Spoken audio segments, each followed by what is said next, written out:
Increíble y mágico fútbol del Barça. Messi, el hombre increíble. Apoteosis por histórica hazaña. Luego de reunirse con Uribe, Óscar Iván Zuluaga aplaza su precandidatura hasta que se esclarezca la posible participación de Odebrecht en su campaña anterior. Por falta de quórum no pudo avanzar hoy en la plenaria del Senado el proyecto de justicia especial para la paz en una sesión marcada por agresiones verbales entre los senadores. Un juez de garantías legaliza la captura de la exgobernadora de La Guajira, Oneida Pinto. Mañana será la imputación de cargos.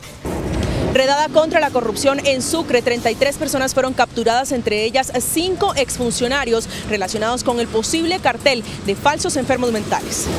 Desde Leticia, el Procurador General advierte que los indígenas del Amazonas son víctimas de una crisis por hechos de corrupción similares a los investigados en el departamento de La Guajira. Desde Palmira, Valle del Cauca, el presidente Santos sale en defensa de sus dos exministras, Gina Parodi y Cecilia Álvarez, por presuntos conflictos de intereses en la adjudicación de contratos con la firma Odebrecht. Descubrimiento de gas por parte de Ecopetrol en aguas profundas del Caribe colombiano. Inspirada en la película La vida en rosa, llega a Colombia por primera vez un musical en homenaje a la cantante francesa Edith Piaf. Al final de la emisión los espero con Anne Carrer, la actriz encargada de interpretarla en el show, que luego de recorrer 30 países llega al Teatro Colsubsidio, desde donde los espero. Buenas noches, nuestros secretos de hoy. 1. Propuesta a un alto funcionario que al parecer congela su ingreso a la política. 2. Pasos en la Procuraduría para la Paz. 3. Novedades en 2 grandes medios en la web. Y tengo ñapa, un líder de la radio que se va del medio. 1, 2, 3 y mi ñapa al cierre.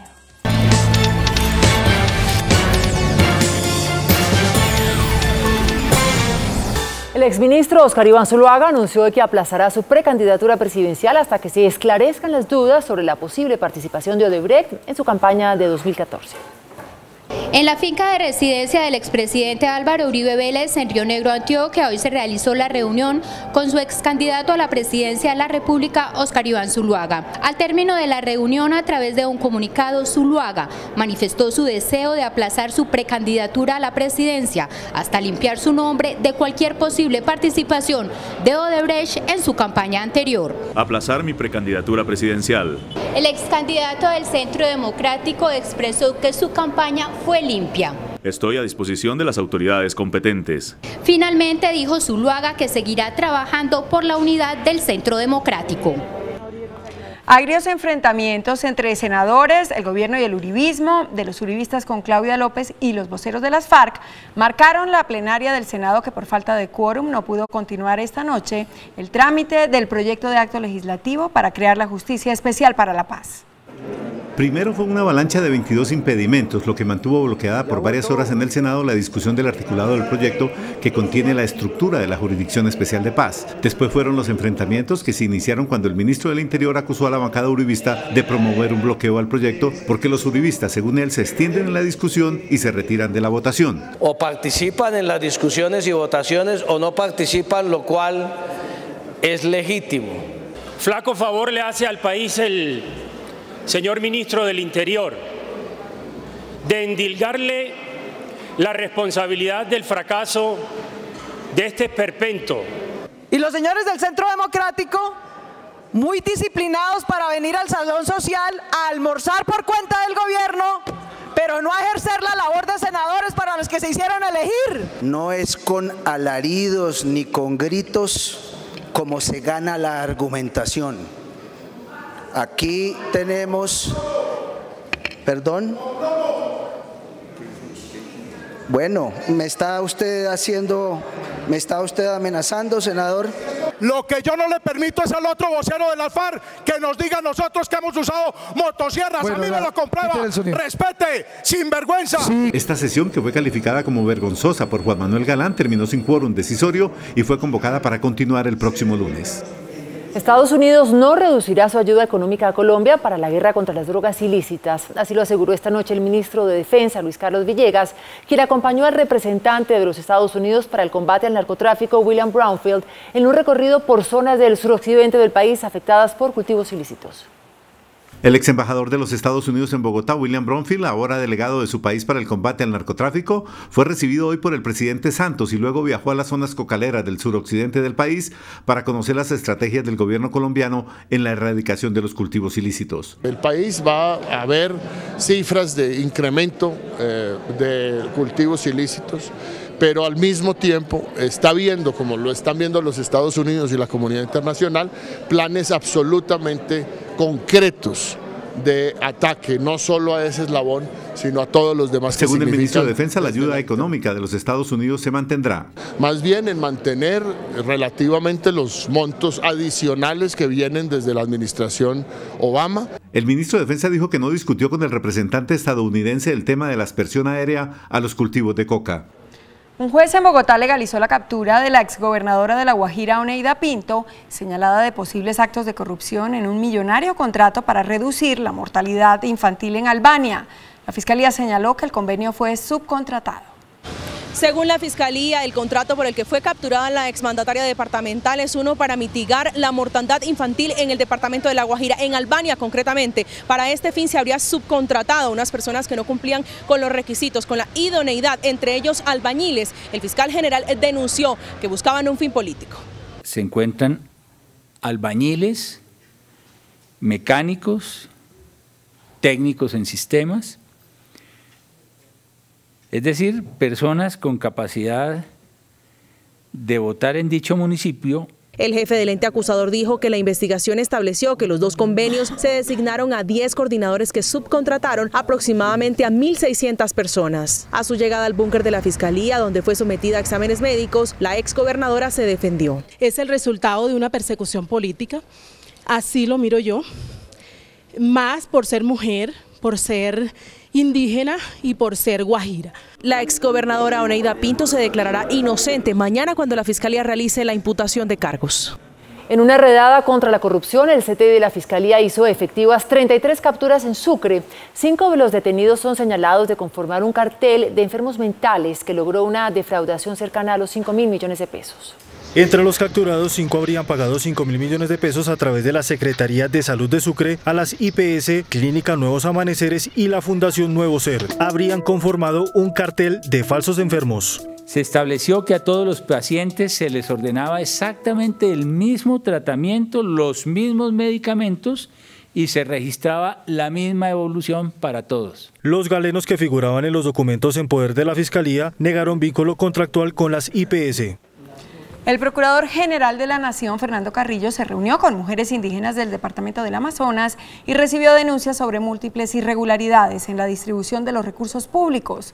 Al final, el funcionario dijo que el departamento enfrenta una crisis de corrupción similar a la de La Guajira y anunció que tomará medidas a la mayor brevedad posible.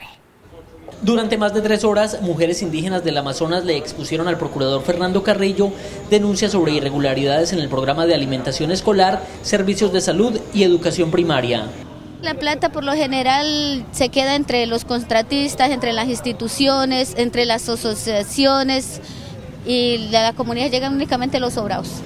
Líderes de este departamento le dijeron al procurador que estos hechos han sido denunciados hace años ante todos los entes de control, incluso la misma Procuraduría, que no ha tomado medidas suficientes y los recursos siguen en manos de los mismos contratistas. Que aquí son muchos menos, pero se están cometiendo conductas de corrupción muy parecidas a las de La Guajira. Y eso es lamentable, y eso hay que combatirlo. Y por eso lo que tenemos es que afinar entre los organismos de control, la Fiscalía.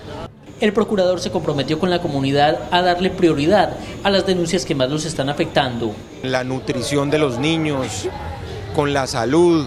El caso, por ejemplo, el Hospital de Leticia es un caso paradigmático desde el punto de vista de grandes negligencias que se están cometiendo, IPS que no están cumpliendo con su deber.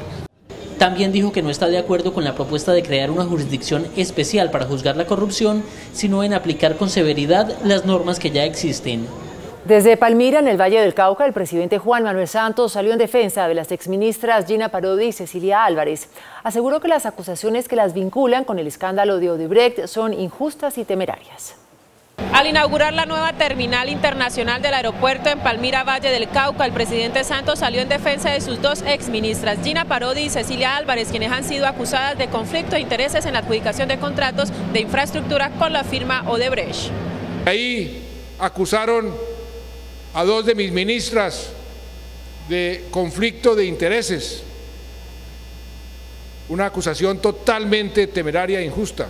Y por eso yo también le voy a pedir al señor fiscal que o acuse a la ministra o cierre el caso, porque no podemos dejar que personas honestas se mantengan en la picota pública durante un tiempo indefinido, contra su honra, contra su buen nombre.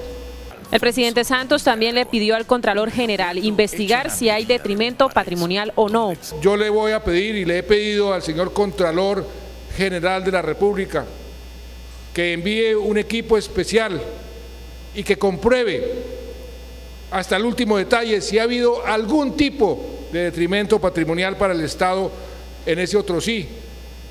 Y estoy seguro que no lo va a encontrar.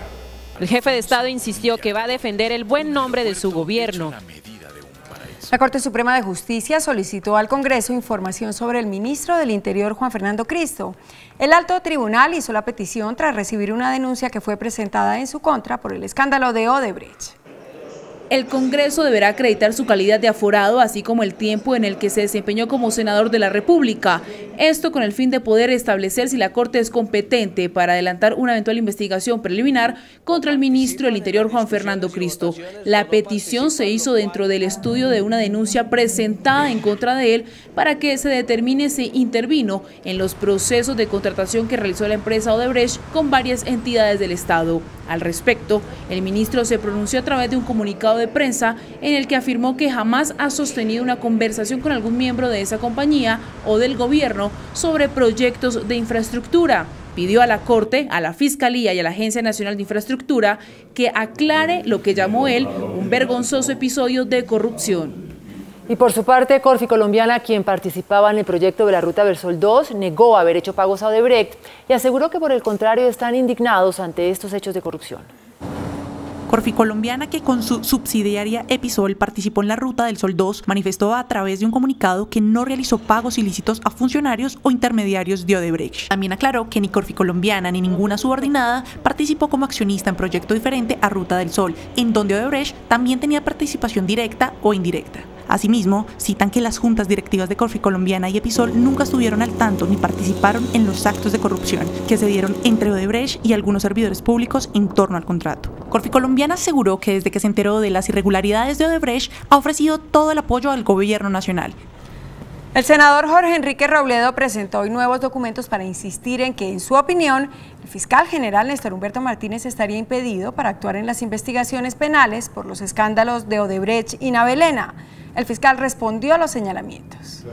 Según el senador Jorge Enrique Robledo, en julio de 2015, el hijo del fiscal Néstor Humberto Martínez emitió a nombre del bufete de abogados de su padre un concepto jurídico a Navelena, que además lo entregó a las oficinas de Odebrecht en Bogotá. Para estos efectos de las inhabilidades da lo mismo ser hijo que ser el padre, digamos, que prueban que sí existen negocios de Martínez con Navelena, y esto da inhabilidad absoluta. Quedó demostrado que el señor Robledo le mintió al país, como también lo ha acreditado fehacientemente el fiscal general de la Nación, y eso me llena de profunda complacencia. El senador Robledo aseguró que el préstamo de 120.000 millones de pesos del Banco Agrario a Navelena se ha convertido en una cartera irrecuperable.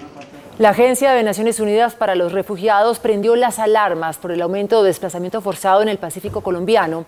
Más de 900 familias indígenas y afrodescendientes son las afectadas. Según la Oficina para los Refugiados de la ONU, el desplazamiento masivo se registra con mayor intensidad en zona rural de Buenaventura y el Bajo Calima en el departamento del Valle del Cauca, pero también en Tumaco. El desplazamiento forzado es producto de los fuertes enfrentamientos entre la guerrilla del ELN y otros grupos ilegales con la intención de retomar el control de los territorios dejados por las FARC. Hay un desplazamiento interno nuevo que nos preocupa sumamente porque la gente está saliendo de varias partes, de varias veredas a lo largo de la costa pacífica, porque hay enfrentamientos entre grupos armados en varias zonas del Pacífico. Los recientes combates que han afectado a la comunidad del Alto Baudó y el litoral de San Juan demuestran, según la ONU, la necesidad de la intervención inmediata del gobierno. La Corte Constitucional le solicitó al Congreso reglamentar el aborto en Colombia. Advirtió a la Corporación Judicial que han pasado 11 años sin que se haya aprobado un proyecto de ley al respecto.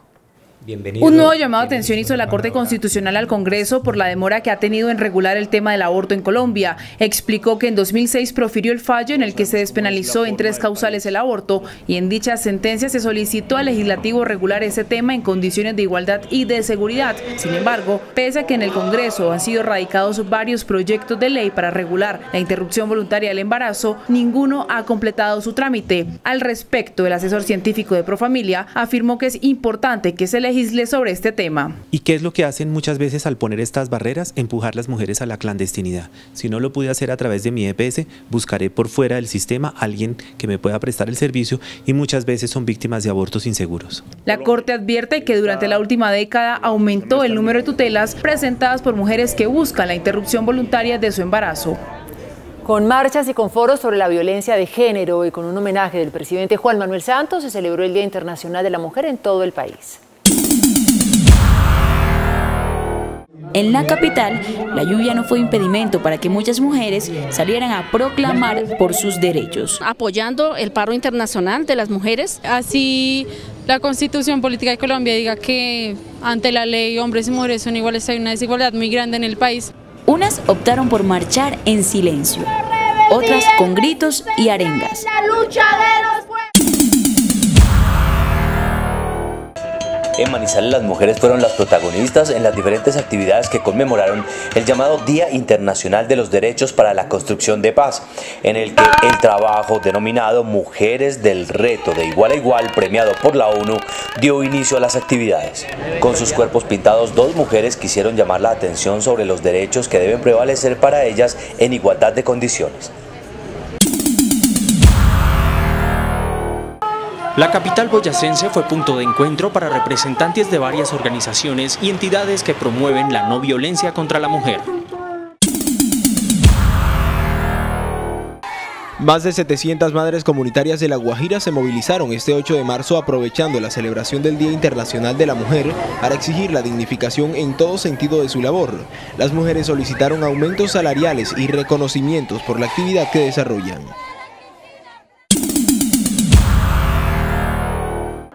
Con la elaboración de una gran pintura que será exhibida en la fachada de la Secretaría de Salud, las mujeres de la ciudad conmemoraron su Día Internacional. Las autoridades municipales denuncian que faltan más políticas para prevenir la violencia en contra de la mujer.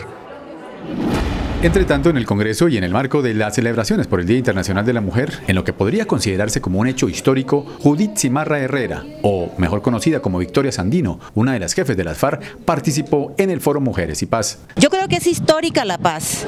Eso es lo que nos está permitiendo que podamos hacer justamente estos debates. De otra parte, el presidente Juan Manuel Santos celebró el Día de la Mujer invitando a varias de ellas a Palacio. Allí, además de resaltar los avances en materia de equidad, anunció incentivos para quienes contraten a mujeres víctimas del conflicto armado. Los empleadores que contraten a estas mujeres sobrevivientes de la violencia van a recibir un beneficio tributario que les permite deducir en su declaración de renta 200% del valor de los salarios y prestaciones sociales que les paguen. El jefe de Estado resaltó finalmente que el 70% de las casas gratis han sido tituladas para mujeres cabeza de familia. Por su parte, distintas autoridades, entre ellas el Ministerio de Trabajo, revelaron cifras que alertaron sobre la situación de desigualdad de la mujer en Colombia. La violencia de género sigue en aumento, así como la brecha salarial. En la capital, la lluvia no fue impedimento para que muchas mujeres salieran a proclamar por sus derechos. Apoyando el paro internacional de las mujeres. Así la Constitución Política de Colombia diga que ante la ley hombres y mujeres son iguales, hay una desigualdad muy grande en el país. Unas optaron por marchar en silencio, otras con gritos y arengas. La Secretaría de Educación de Bogotá y Colombia Compra Eficiente adjudicaron las licitaciones para comprar, almacenar y distribuir más de 690.000 refrigerios escolares en las instituciones educativas del distrito. El distrito descartó un desabastecimiento de alimentos en los colegios de la ciudad. Con 2 licitaciones donde se eliminaron intermediarios, el Distrito y Colombia Compra Eficiente contrataron la distribución de 690.000 refrigerios escolares para la ciudad. En Bogotá son casi 400.000 millones en temas de alimentación escolar y por primera vez en Colombia se hizo un proceso de licitación con bandas de precios como lo contempla Colombia Compra Eficiente. En total, 74 tipos de alimentos diferentes serán producidos por 44 proveedores. La distribución se adjudicó a 5 proponentes. El gobierno nacional ayudará en esta materia. Hay unos alimentos en donde no hubo oferta, eso es cierto, pero hay formas que estamos trabajando conjuntamente con la Secretaría para suplir esa demanda. Con el nuevo esquema, la ciudad logró un ahorro del 15%.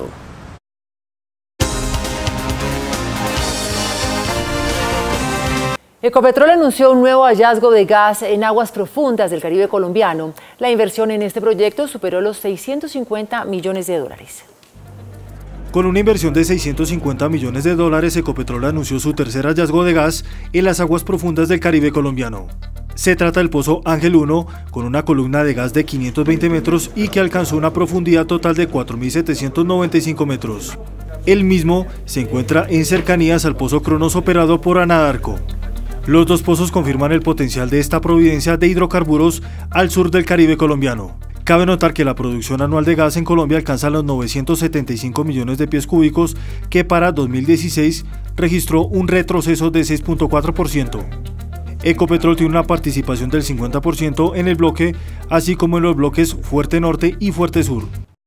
La Superintendencia de Servicios multó a Termocandelaria con 35.000 millones de pesos por la conducta registrada durante el desabastecimiento de energía desatado por el fenómeno del Niño entre 2015 y 2016.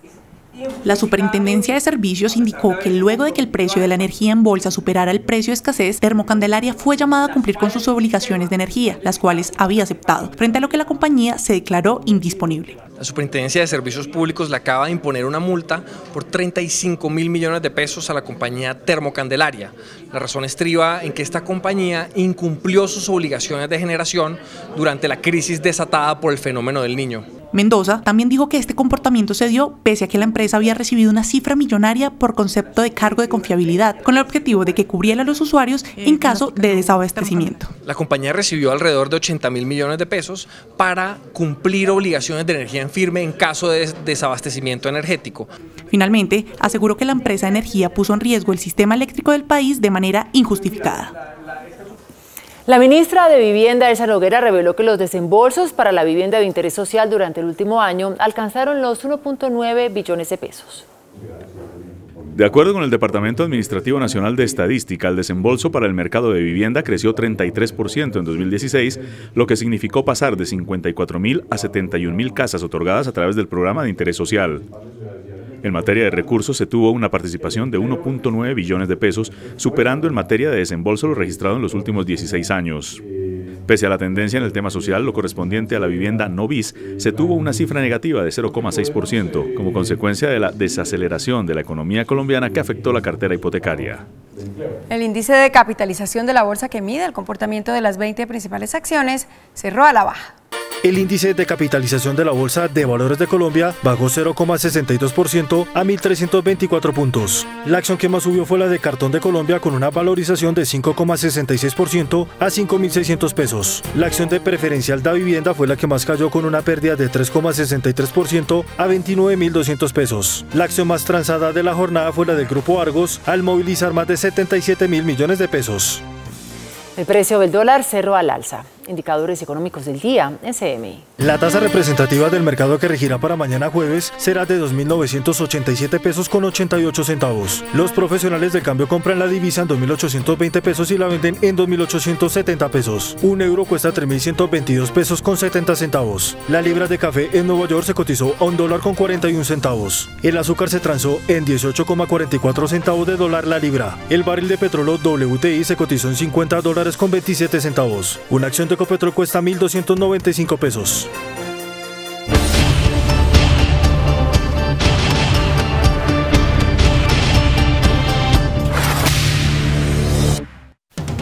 Si alguna cantante ha llevado en su voz nervio y entraña, y la fuerza y la potencia de su propio carácter, es la francesa Edith Piaf. Después de comerciales, los espero con la actriz que por 2 años ha tenido el reto de meterse en su piel en Piaf, el espectáculo, el musical que llega a Bogotá.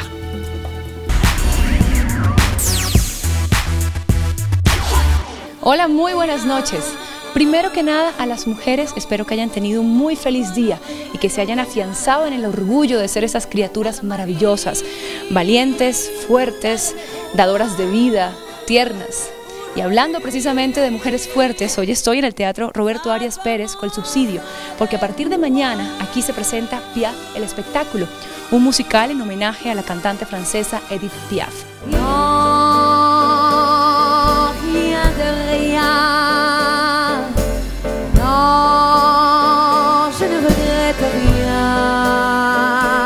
Como parte de la celebración del centenario del nacimiento de esta inmortal estrella, desde hace 2 años viene girando por el mundo Piaf, el espectáculo. Un show que, inspirado en la película La Vie en Rose, cuenta la historia de la mítica cantante francesa a través de sus canciones. La actriz Anne Carrère ha sido aclamada por su magnífica interpretación. Alors, ils pourront découvrir la vie d'Edith Piaf, mais pas avec le côté dramatique, vraiment la vie dans la rue. Et aussi la vie, évidemment, quand elle était connue avec les plus grandes chansons, quand elle a fait le tour du monde. Mais surtout, ils découvriront des chansons.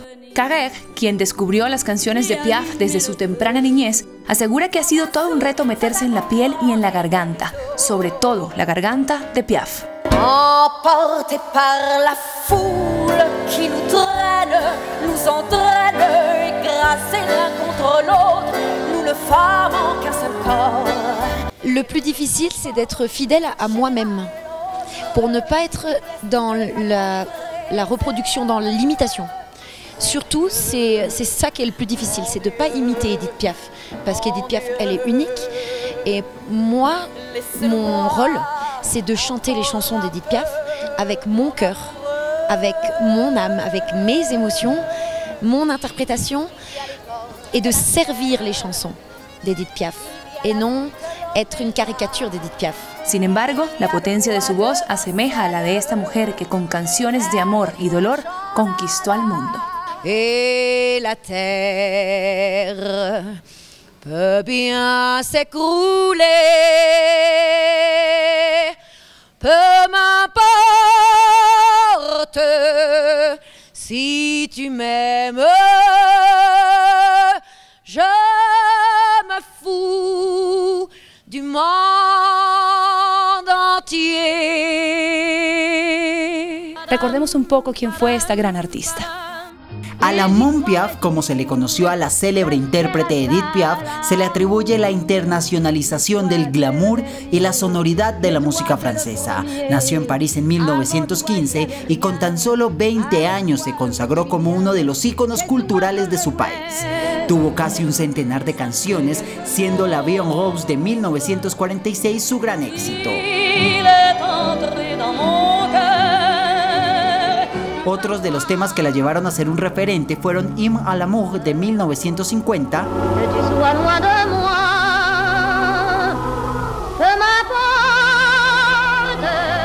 y No je ne regrette rien de 1956. Non, je ne regrette rien.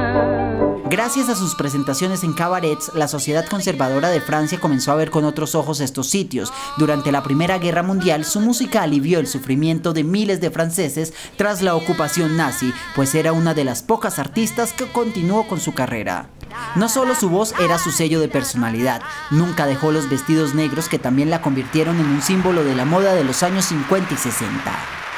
Hasta aquí las noticias del entretenimiento. Me despido desde el Teatro Roberto Arias Pérez en Bogotá. Que tengan una muy feliz noche. Nosotros nos vemos mañana. Chao. Vamos a continuación a ver cuáles son los planteamientos de cada una de las dos partes, del gobierno y de la guerrilla, antes de iniciar el diálogo formalmente en el día de mañana. Considerando que es básico el que se mantenga el interés por lograr acuerdos de cese al fuego y las hostilidades, estima que ello puede hacerse sin perjuicio de que también se analicen otros aspectos de la vida nacional. No, es que los ceses de fuego tienen que ser bilaterales. Creo que hemos superado ya la etapa de los ceses de fuego unilateral. Después de la pausa, nuestros secretos de hoy. 1. Propuesta a un alto funcionario que al parecer congela su ingreso a la política. 2. Pasos en la Procuraduría para la Paz. 3. Novedades en 2 grandes medios en la web. Y tengo ñapa, un líder de la radio que se va del medio. 1, 2, 3 y mi ñapa después de comerciales.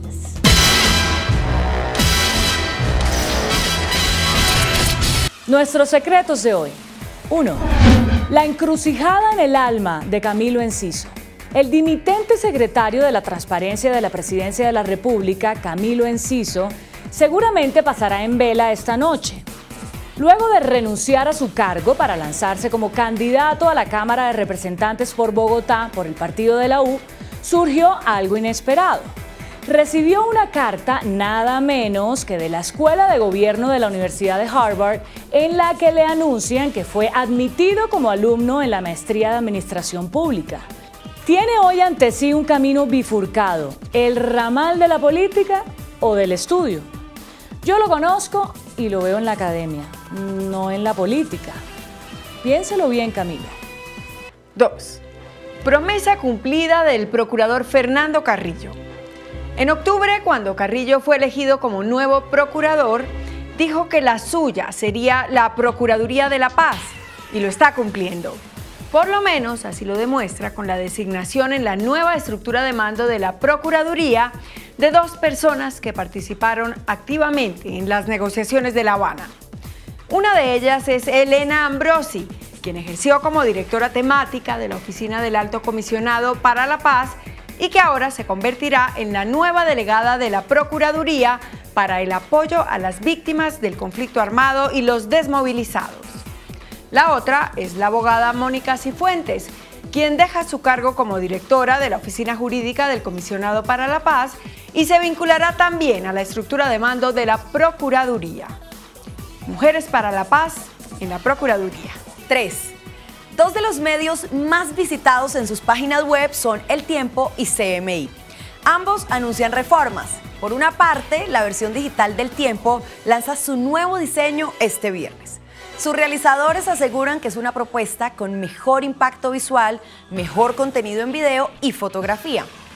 La nueva cara del diario digital líder en Colombia viene acompañada de historias más emocionales, más denuncias de la unidad investigativa, más crónicas, más interacción con los lectores y una alta dosis de innovación.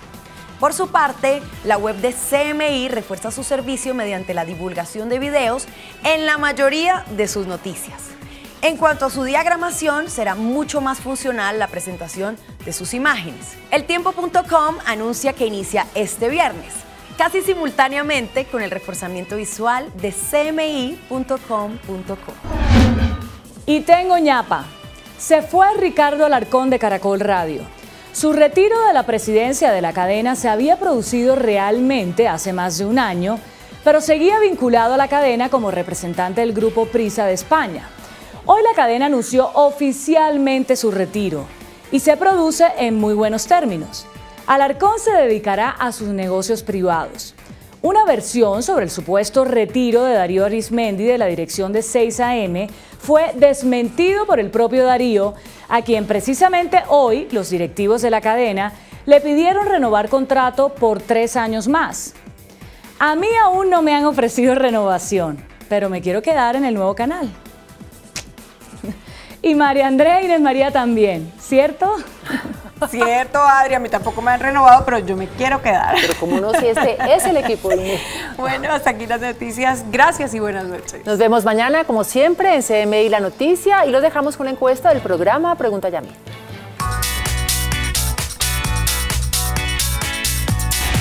Después de la entrevista en Pregunta Yamid con Julia Andrea Mora González, nueva Mujer CAFAM 2017, ¿qué les pareció la elección de Julie como Mujer CAFAM del año? Muy buena, 97%. Equivocada, 3%. Regular, 0%.